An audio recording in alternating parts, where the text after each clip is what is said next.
like right now, we have a cornerback battle that is on our hands. Now, the first thing that people are going to say, and you would be right, come on, B, don't be a hypocrite. You said it wasn't no QB battle. Justin Fields was playing with the 3 and 4 offensive line. There ain't no way that this is a quarterback battle. Maybe I was wrong, people. You know what? Everybody doesn't get it right. Maybe I was wrong. I don't think I'm wrong, but I think I could have been wrong. I don't believe it, but I don't know. The thing about it is, I'm reluctant to still judge Russ on what he did in preseason game number 2 because Russ, I don't think you could grade him. I don't know that you could grade either one of them, but Russ in particular, I mean, the guy didn't have a ton of time to throw the football. And I mean, it was evident. He just didn't. He didn't have a lot of time to throw. He got sacked 3 damn times. I mean, it was terrible. Now, I will say this. When he did have some time, or when he had to take a hit, he could have made different throws. Russ, he took the easy way out, throwing check downs, when sometimes you could have made the tough throw into traffic or put a tight throw in a tight window. And I know you don't want to put the ball in harm's way, but I'm sorry, this is the National Football League. At some time, you have to put the ball in tight windows in this league. And there were several times that he could have thrown the ball to George Pickens in this game against Buffalo where Pickens, he's open. There's coverage, but he's open. You got to throw that football. There's another time where Pickens jumps up and down. He is so frustrated that he's on coverage. It's man-to-man coverage. He's in the slot with a linebacker covering him. I mean, that's literally what you want. That is exactly what you want. And it might be this play. Nope, not this one. But yeah, and then he doesn't throw it. And I'm like, come on, Russ. What are you doing, man? You got to throw that football. That's why you put George Pickens in the slot, is to get a mismatch. And then when you get the mismatch and you don't throw it, well, then what's the point? You have your best receiver, one of the better receivers in the National Football League, one-on-one with the linebacker, and you don't throw that ball? You're playing it too safe.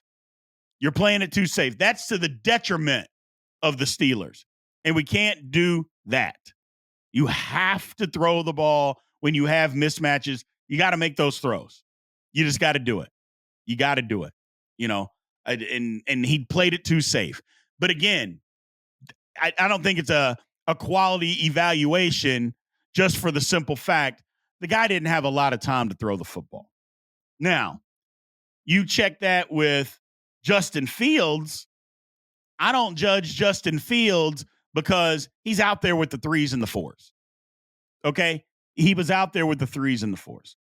3 receivers, 3 offensive line, 3 4s, or 4 offensive linemen, 4 wide receivers.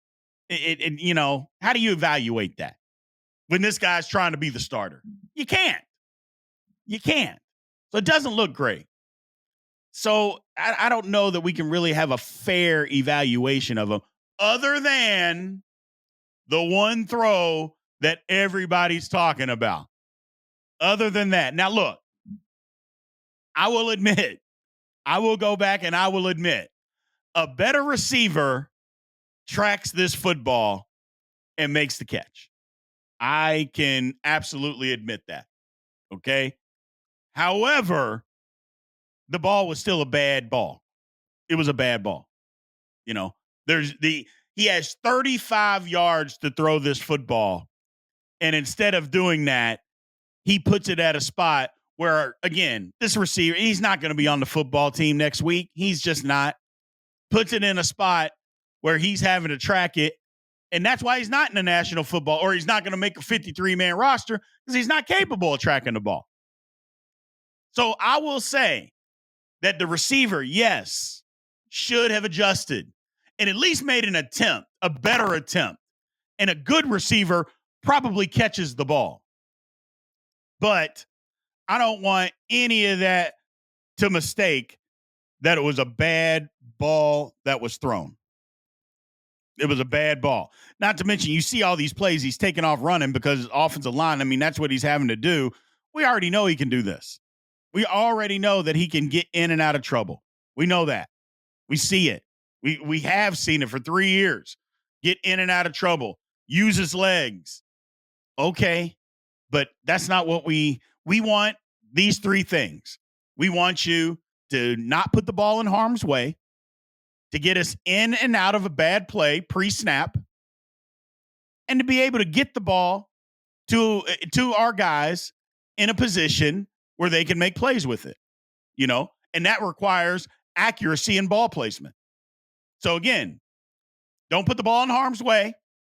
Get us in and out of a good or bad, or out of a bad play and put us in a good play pre-snap, and then get the ball to guys where they can do something with it, which again is accuracy and ball placement. Field still has a little ways to go with both of those. Either way, I'm still not ready to say I evaluated him on the Buffalo game, and most fans should be able to say the same thing. Can't really evaluate a guy when he's playing with the number 2s and the number 3s, regardless of what the numbers look like. It's still a battle, though. Apparently, it is still a battle. So I didn't think it was based on that because of where Fields was playing and when he was playing. But apparently, hey, the Steelers are saying that this is still a battle. Now, let's throw a little monkey wrench into all of this. This is what I told you guys that you needed to stick around for. A trade possibility came up today. Mike Tannenbaum, who former general manager in the National Football League, on ESPN today, throws out a trade scenario that says the Steelers trade Russell Wilson to Minnesota Vikings, and then they sign Ryan Tannehill. The first thought was, give me a break. Come on, man. What are you talking about? ESPN doesn't need to clickbait. What are we doing? And then you saw some other people talk about it. And you saw a few other people talk about it. And then you saw people agreeing with it.